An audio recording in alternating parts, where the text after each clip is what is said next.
Chapter 2. Won't I Just? The day grew near when the infant must be christened. The king wrote all the invitations with his own hand. Of course, somebody was forgotten. Now, it does not generally matter if somebody is forgotten, only you must mind who. Unfortunately, the king forgot without intending to forget, and so the chance fell upon the Princess MacDonald, which was awkward. For the princess was the king's own sister, and he ought not to have forgotten her. But she had made herself so disagreeable to the old king, their father, that he had forgotten her in making his will, and so it was no wonder that her brother forgot her in writing his invitations. But poor relations don't do anything to keep you in mind of them. Why don't they? The king could not see into the garret she lived in, could he? She was a sour, spiteful creature. The wrinkles of contempt crossed the wrinkles of peevishness, and made her face as full of wrinkles as a pat of butter. If ever a king could be justified in forgetting anybody, this king was justified in forgetting his sister, even at a christening. She looked very odd, too. Her forehead was as large as all the rest of her face, and projected over it like a precipice. When she was angry, her little eyes flashed blue. When she hated anybody, they shone yellow and green.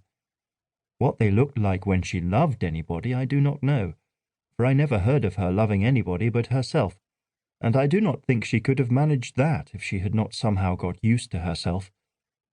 But what made it highly imprudent in the king to forget her was that she was awfully clever. In fact, she was a witch, and when she bewitched anybody, he very soon had enough of it, for she beat all the wicked fairies in wickedness and all the clever ones in cleverness. She despised all the modes we read of in history in which offended fairies and witches have taken their revenges, and therefore, after waiting and waiting in vain for an invitation, she made up her mind at last to go without one, and make the whole family miserable, like a princess as she was. So she put on her best gown, went to the palace, was kindly received by the happy monarch, who forgot that he had forgotten her, and took her place in the procession to the royal chapel. When they were all gathered about the font, she contrived to get next to it, and throw something into the water, after which she maintained a very respectful demeanour till the water was applied to the child's face. But at that moment she turned round in her place 3 times, and muttered the following words loud enough for those beside her to hear. "Light of spirit by my charms, light of body every part, never weary human arms, only crush thy parents' heart."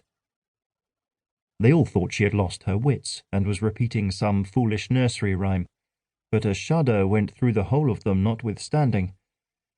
The baby, on the contrary, began to laugh and crow, while the nurse gave a start and a smothered cry, for she thought she was struck with paralysis.